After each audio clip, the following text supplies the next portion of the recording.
Thank you for listening to the Speaking Out on Sex Abuse podcast with host Clara and Jimmy Hinton. If you're new to the podcast, please subscribe and share so you never miss an episode. Search for us on your favorite podcast app, or you can find the podcast on jimmyhinton.org and findingahealingplace.com. Please rate our show, subscribe, and share so we can spread the word. If you would like to support us and get exclusive rewards, go to patreon.com/speakingout. Find a tier that best fits you and join as a patron of the podcast. Now let's get into the show. Welcome to this week's podcast with host Jimmy Hinton. And Jimmy's mom, Clara. And we have a special guest. We do. Mendy Hicks. Mendy, welcome. Hi. Thank you. Thank you for having me. Absolutely. So Mendy got put on my radar by another one of our guests, by Megan Benninger. Mm-hmm. And you had spoken with Megan, and she said, hey, you need to meet this lady. She said, I talked to her, and she said there's this big lawsuit with the SBC, with the church, with your abuser, and all the people who covered it up. And that kind of caught my attention because first of all, that's unusual to sue that many people. And the other thing is, that's an indication that, man, you told a lot of people. A lot of people screwed this up. Wow. Yeah.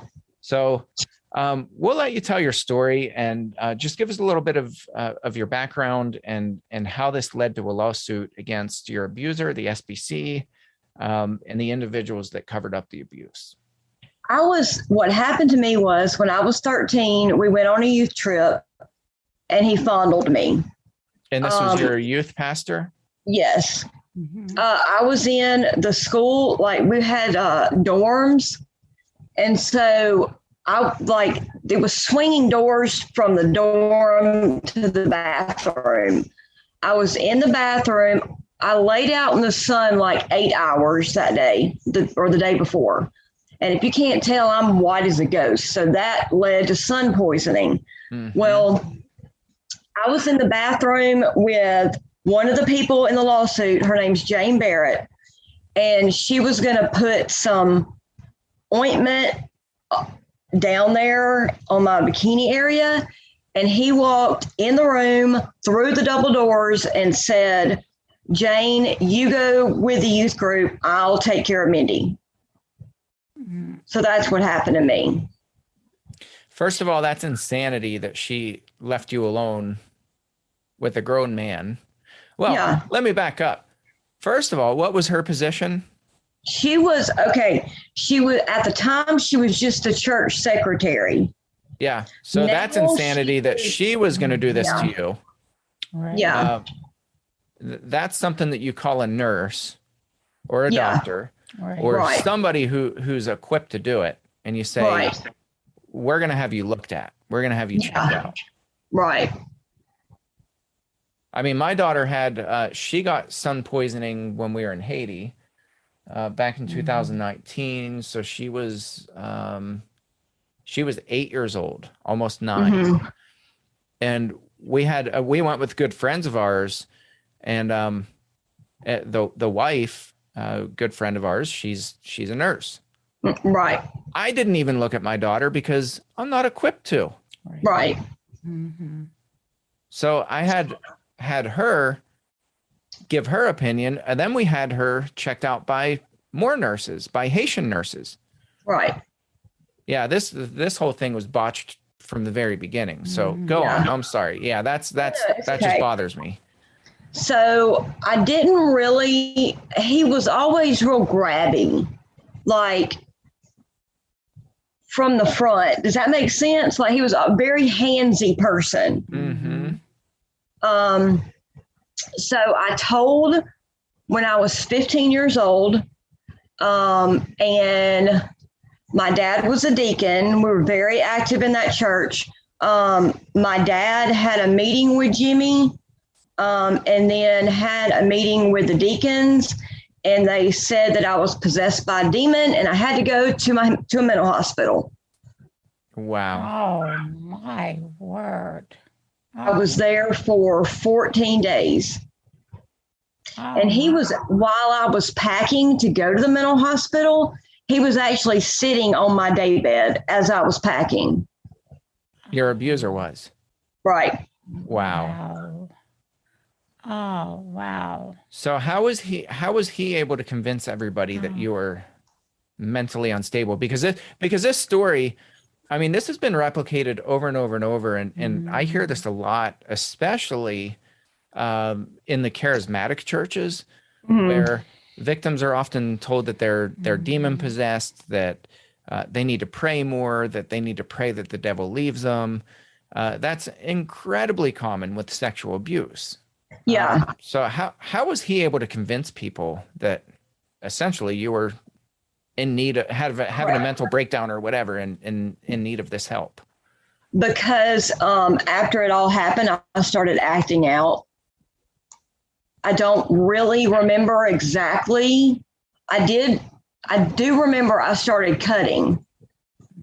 That's when all that started, but I don't exactly remember exact incidences. I just remember I was acting out. So that gave them cause to say, she obviously has a 2-year background because it happened when I was 13. I told when I was 15. In between those 2 years, I started cutting and I started acting out. Very depressed, tried to commit suicide, just all that stuff. So he was able to convince them that I had a demon in me, which is very odd for a Southern Baptist church to ever bring forth to begin with. Right. Right. Yeah. Pastors, ministers, youth ministers, anybody that works for the church are not qualified to cast out demons. Right. Yeah, that's what I was thinking too. I mean, that's kind of similar to if in our circles, if we claim demon possession, that's just incredibly uncommon and rare. Just bizarre.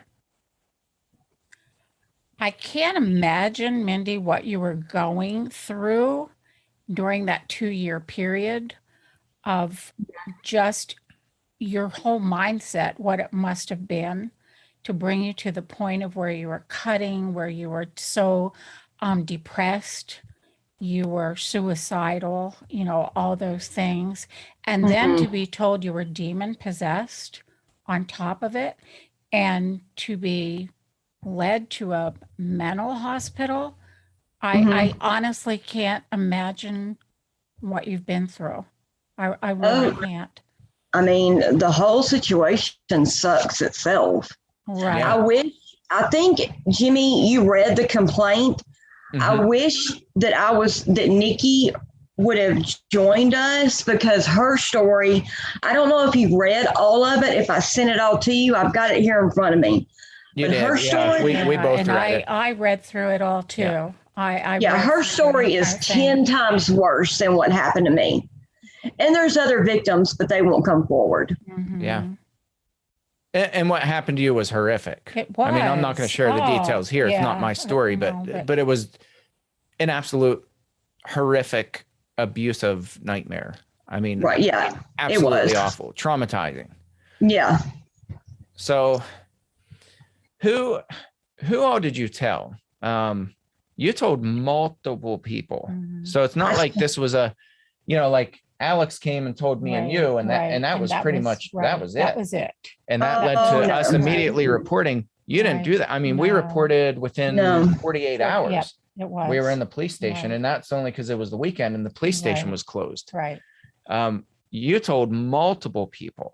Yep. I told my dad. I told all of the deacons. I told every teacher that I ever had from 7th to 12th grade. I told every guy that I dated. I mean, my story hasn't changed. Yeah.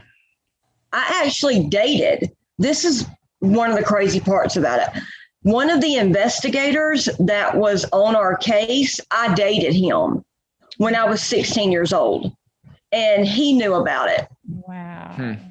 So 3 years ago, when Nikki and I decided that we were going to press charges, we went into the sheriff's department, and what is that man that's like over the deputies? Like he's the main guy. Be the county sheriff is the top dog. Or there's a chief deputy and then the sheriff. Yeah. Well, I think that we talked to the district attorney, and the only reason why I think that is because he looks like that cartoon character that wears the cowboy hat and the boots. Yeah, I know who you're talking about. Yeah. He was behind us as we were walking into this conference room. And he said, we've been waiting for y'all to come forward. We've had, multiple complaints about this guy over the past couple of years. And I turned around and I looked him square in the face and I said, you have known about this since I was 15. Mm-hmm. Don't go there with me. Mm-hmm. Yeah. Oh, wow. That's awful. Yeah. It is awful. Law enforcement knew, the Board of Education knew about it. Everyone in our county knew. Yeah. Mm-hmm. And nobody did anything. Nope. Nobody supported you. Nobody did anything. Instead, mm-hmm. I feel like you were brought to the center of this circle that was drawn around you and called pretty much crazy. Yeah. Wow. So how did this lead to the lawsuit? That's where Nikki's story kind of comes in, because that's when we both found out about each other. I was a nurse at a doctor's office, and I got a phone call one day, and I was looking at an MRI with two physicians. So I was in the middle, looking at the screen. I had one doctor on the left side, one doctor on the right side. And they said, Mendy, you got a call on whatever line. So I picked it up. And this girl named Christy, and I don't know if I can get out and give her last name or not, said, hey, Mendy, I just need to know if Jimmy Beasy molested you or not. Wow. I got two doctors right here. Wow. That's like... I said, I can't have this conversation right now. Right. And so I just hung up the phone. Mm-hmm. Well, then Nikki reached out to me, and basically we made the agreement that we would not, this is years ago. This was maybe like 6 years ago is when this happened. We would not press charges if he left the church and did not go back into ministry at all. Mm-hmm. He did that. He told the church that he was leaving. And then a couple of years ago, Jane Barrett, who's the same person that left me alone with him when I was 13, called Nikki and said, Jimmy and his family are going through a hard time. You know that they've got 3 children in college, and I just want to know if it's okay with you if he takes a position at First Baptist Church, Clanton, Alabama. And Nikki said, you've got to be kidding me. No, I'm not okay with it. And then Jane said, well, it should have never been brought up to begin with. And Nikki just hung up the phone. And then we found out that he was a minister at First Baptist Church, Clanton, Alabama. And then that's when we decided that we were going to stick to our guns and press charges. Yeah. Good. You know what blows my mind about this? Because this is, again, this is repeated over and over and over and over again. And first of all, I'm going to say for our listeners, because some people may hear this and be like, well, why wouldn't you press charges? Why would you let him off the hook? Why would you, make this kind of a agreement? Aren't you making a deal with the devil? People have no idea how awful it is going through the legal system. It is. It's been complete hell. Right. Well, yes, but it is expensive, but it has been, the past 3 years have been complete and utter hell on Nikki and I. Yeah. My parents have paid for our attorney. Nikki and I have the same attorneys. So my parents paid for, our attorneys. It's just been utter hell. Yeah, it is. It's emotionally exhausting. It takes its toll on you to go through the legal system. And in the end, there's not even close to a guarantee that Nope. the charges are going to be pressed in the end anyway, or that the charges are going to stick. So, it's just, and like you said, 3 years long. I mean, that's a heck of a long process. It's all consuming, isn't it? It's just, it just consumes every part of your life. And, yeah. And you have to relive this over and over and over again.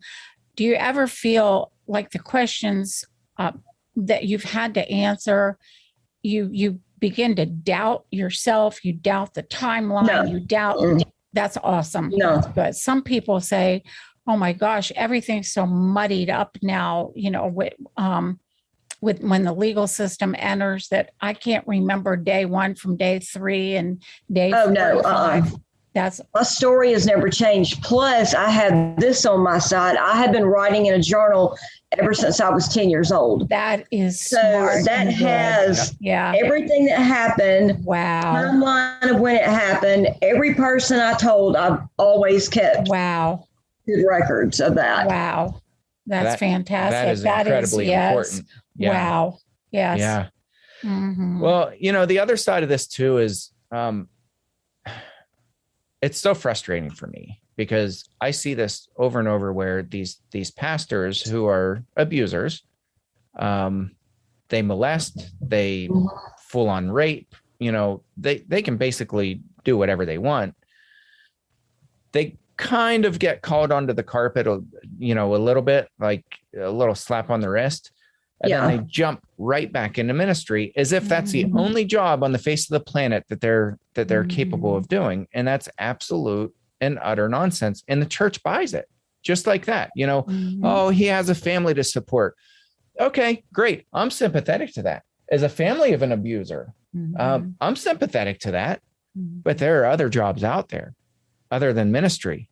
There are jobs that pay much better than ministry. I know, I'm in ministry. The pay is awful. I don't think it's about the pay, though, is it, Mendy? It's not. The pay is not what keeps them there. It's not about, right. Unless they're like a high profile, right, really well-known pastor that, is a celebrity pastor, then it just gets bizarre. But, your average pay for preaching ministers is garbage. That is not why we go into ministry. I think it's just such a slap in the face repeatedly when you hear of him going back into ministry, ignoring what he knows is the truth, totally defying it, making light of it, making you out to look like somebody that you're not, and then to go into ministry. And it's a mockery of what he's doing. It's a mockery of a representation of God and God's work. And that, I think, is probably the biggest disservice that a person in his position can do. Just awful. And yet people buy into it. They just buy into it. It just, it blows me away. It really does. Just blows me away. So I think I know your answer to this. We haven't talked before the show, so I don't know, but I'm pretty sure I know how you answer. So the SBC, I mean, not just them, but the Independent Baptist Church, the Catholic Church, on and on and on. There have been these explosive reports. They've been all over the news. Do you think that them being in the public eye for the last, 2018 is really when it got ramped up? So we're talking 3 years. Yeah, 4 years. Yeah. They have really been in the public eye, all these different denominations. Do you think that they're starting to get it, that maybe we shouldn't be harboring abusers in the church? No. As far as the SBC goes, no. There is no accountability whatsoever. In our SBC, there are no mandated reporter laws in the state of Alabama for anybody in ministry.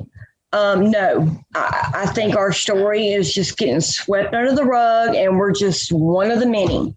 Yeah. Yeah. I mean, I happen to agree with you. I've been doing this for 10 years now. There are pockets of churches that that do get it. I do consulting with churches, and some of these churches they blow me away. I mean, in a good way. They're incredible. They're responsible. They're level-headed. They're wise. They make good decisions. They want help, which is why they seek somebody to consult with. Right. There are a handful of churches that get it.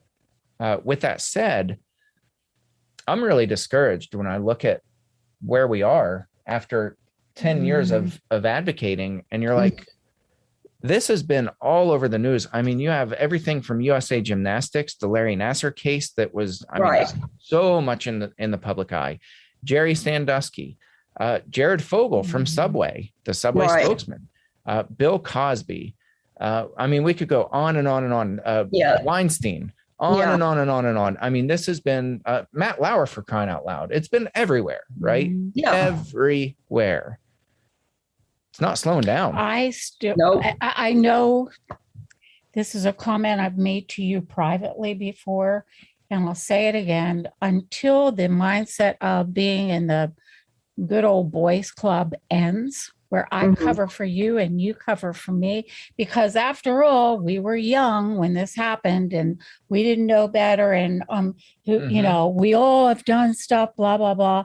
And everybody covers for everybody until that mindset ends and there is an accountability. It'll continue on just like what's happening, because it is a good old boys club, whether we like to say it or not.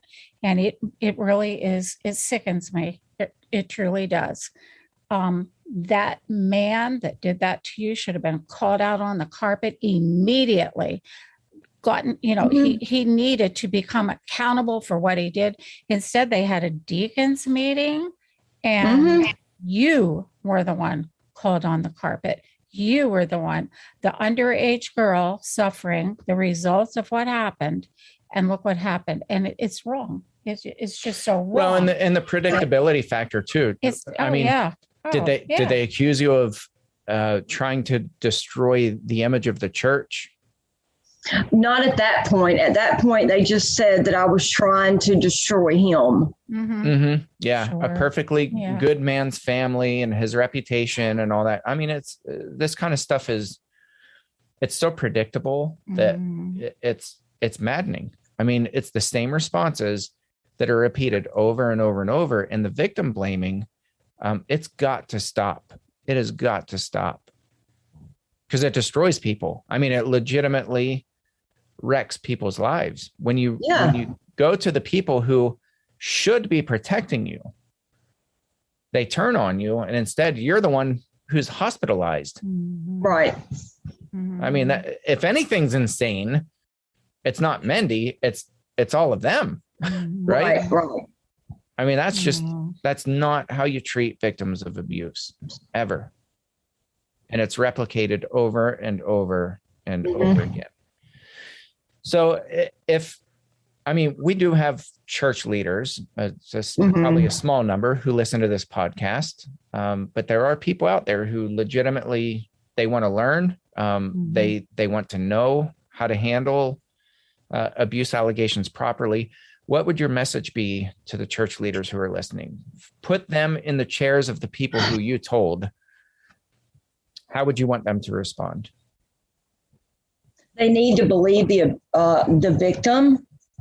And if you don't believe the victim, it's going to come out one way or the other, and you will be held accountable. That's how, my blog was born. I'm still in the techie series of it, but I have over 50 people's stories in my inbox right now waiting to be published. Wow. Yeah. Wow. Yeah. I like that you said the truth eventually will come out. It always does, doesn't it? It does. Oh, yeah. And we as victims are going to come after you. If we can't hold you criminally liable or civilly liable, then I'm going to spread your name as much as I possibly can. And my attorney said that was okay for me to do that. If they try to sue me for slander, at least that'll get me in front of a damn judge. Right. This is interesting too, because we talk about that a lot on this podcast, that people feel like they're only their only course of action is to report to the police. And if that falls flat, then they're like, we don't know what else we can do. Or go to the church leaders. Yeah. We went to the church leaders and they shut us down and they put us in our place and there's nothing more we can do. That's just not true. There's a lot more that you can do. I think that people should recognize that they're empowered. I mean, look at what Megan and Dominic Benning are doing. They started a database that has, it lists almost 1,000 abusers in the Baptist church. I mean, they have so much power just to get people's stories out there and expose the church and say, look, these people are in the church. They have criminal charges. These are abusers who are known abusers. This is what they did. Right. And I always tell people, think about not the fact that these people are warped and twisted enough to think about doing these things to little children. They actually did it. They've done it. Yep. We're not talking about criminal wannabes. We're talking about criminals, actual criminals that legitimately followed through to the very end. They carried these crimes out on innocent children over and over, on multiple victims, and they're hiding in the church. And the church is giving them cover. So, I mean, I think people need to realize, and this is encouraging to me to hear, that, you and Nikki stood up and you were like, we're not rolling over. We're not going to take no for an answer. We're not going to let this guy go back into ministry, again and hide under the radar. It's not going to happen. Right. So, I'm really encouraged by that, because I think people have so much more power than they realize. Yeah. Yeah. I think, this has only been in the past week where I was praying and God put it on my heart to start a blog. But my whole thing is to give victims a safe platform to tell their story. They are more than welcome to remain anonymous. They don't have to name names. I, on the other hand, name everybody's name. I have uploaded my entire civil suit. I blocked out Nikki's last name. She asked me to do that. But I don't care. I've been telling this whole story since I was 15 years old. No one has ever been able to shut me up. Yeah. Yeah. And they sure as hell ain't gonna do it now. I love that. I know. And I think that's fantastic. Yeah, it is. And that's the thing. Like in the big encouragement in the church, to others. People like you you're shamed. You're told that you're bitter, you're angry, that you have a chip on your shoulder, that you're not forgiving, and on and on and on and on. And what they don't realize is that all that you're looking to do is to protect more innocent people from having happened to them what happened to you. Right. That's it. Yeah. Yeah. I mean, it's not about vengeance and money and getting even and all this stuff. It's too exhausting. Right? Yeah, it's I mean, if you wanted revenge, you'd slash tires or do something that's I still think people take abuse too lightly, Mendy, unless it's happened to them. I think it's easy to hear a story, and unless there is some kind of a personal something there, it's easy to just turn your head and say, well, she's 13. She got through it. She went on, became a nurse or blah, blah, blah, and it's easy to just kind of turn it off, so to speak. Yeah. But to the abused survivor, there's no way you ever turn it completely off. It's there. Yeah. That abuse is there.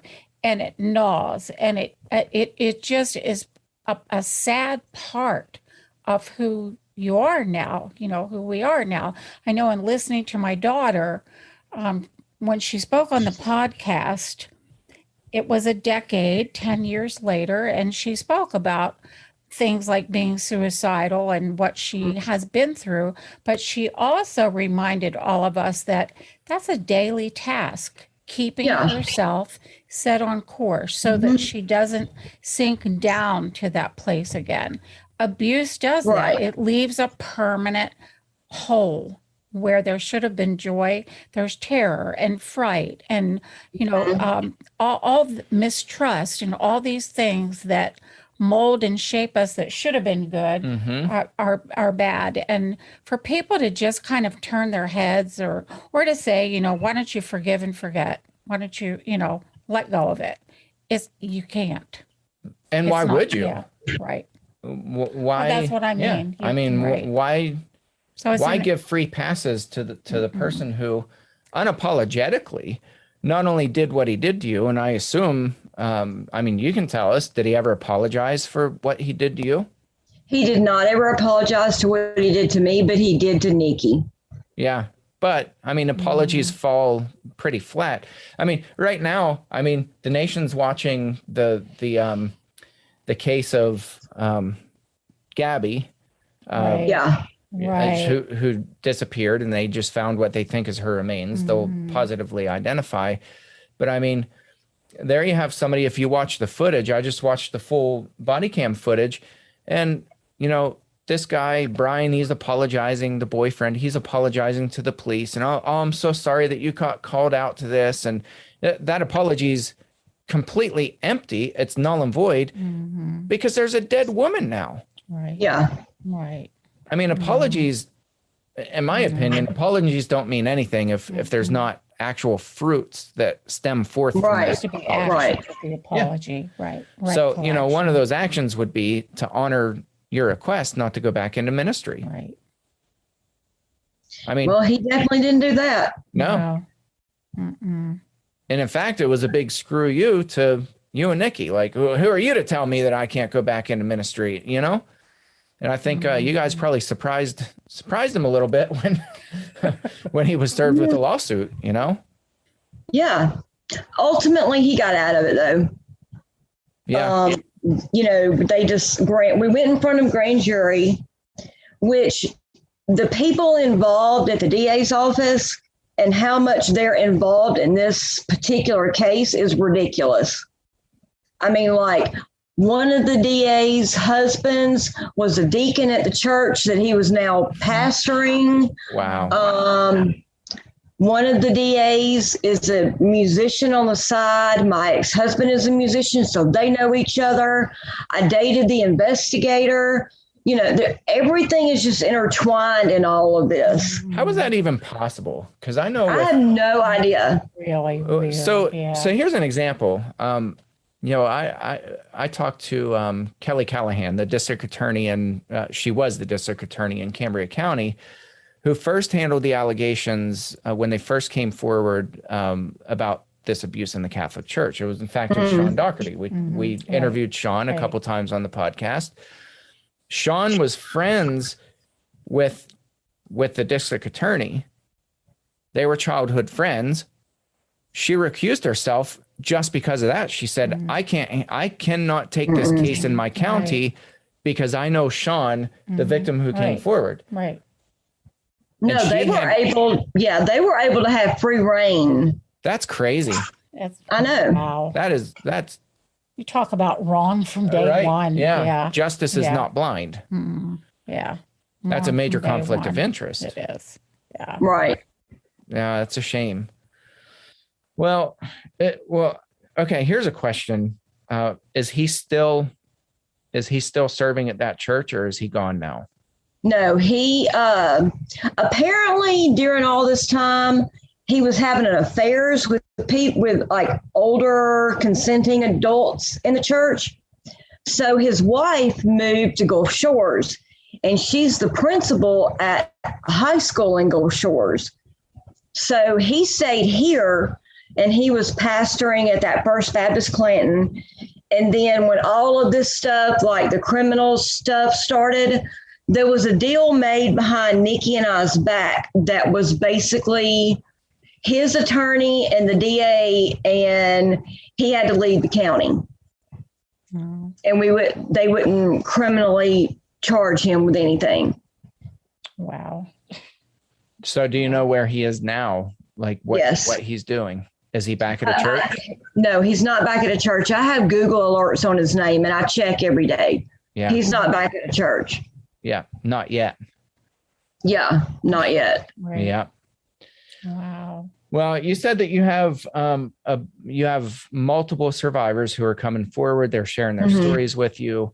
What's your message to them, to survivors who are listening to this podcast? We have, probably on average weeks, anywhere from 1,000 to 2,000 people that listen.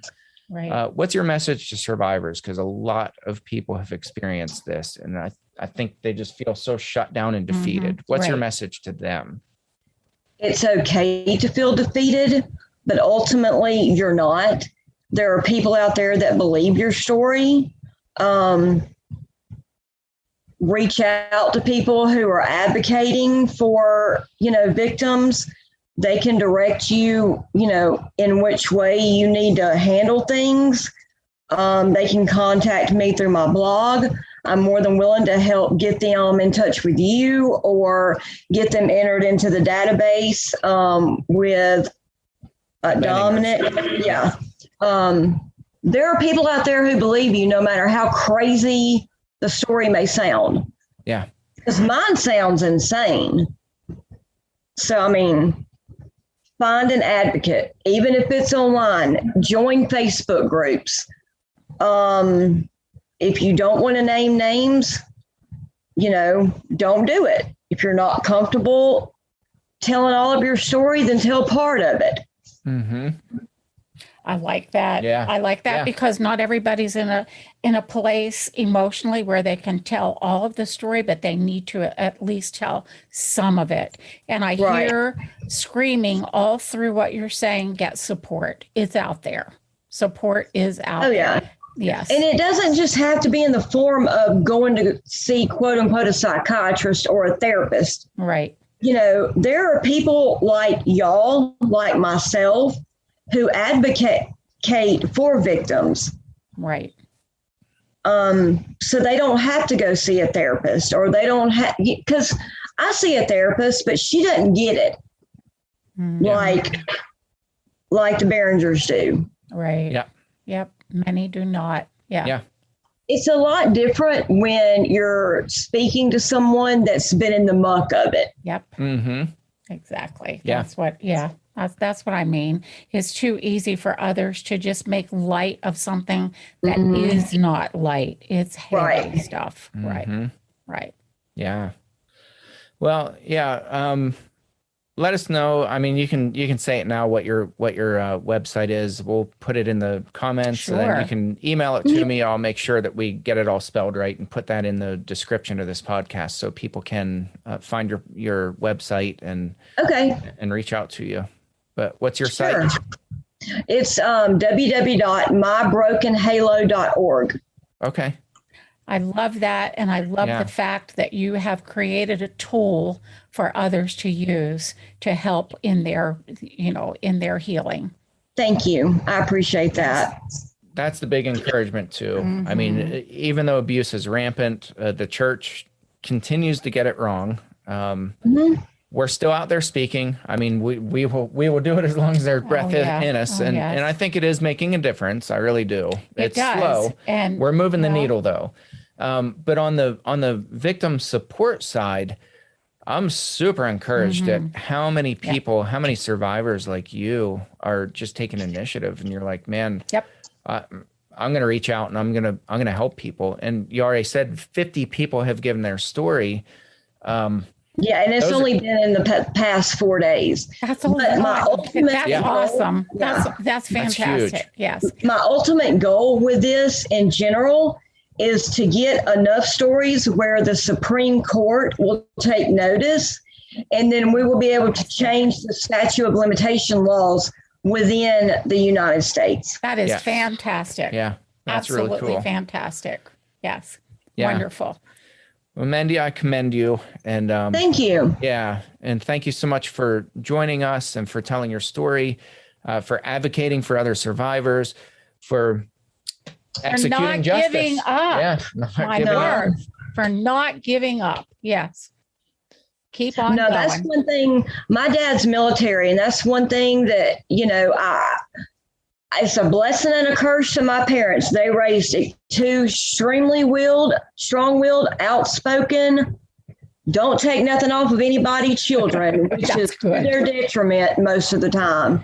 But yeah, I won't roll over for anybody. Good. Yeah, Good. that is good. I like that. I think fire. that's incredible. I do. Yeah, I do too. Well, thank you again for sharing your story with us. Thank you for having me. Absolutely, 100%. And to our listeners, thank you for tuning in, and we'll catch you next round. Thanks again for listening to today's episode. Thank you to our patrons who make the podcast possible. If you found it helpful, please follow on Spreaker and search for the Speaking Out on Sex Abuse podcast in your favorite podcast app. Be sure to hit subscribe and rate the show. If you believe in what we do, consider supporting the podcast by becoming a patron, and check out the cool rewards our patrons receive. Share with your friends and tell the world. Join us in speaking out on sex abuse so we can change the tides and prevent abuse.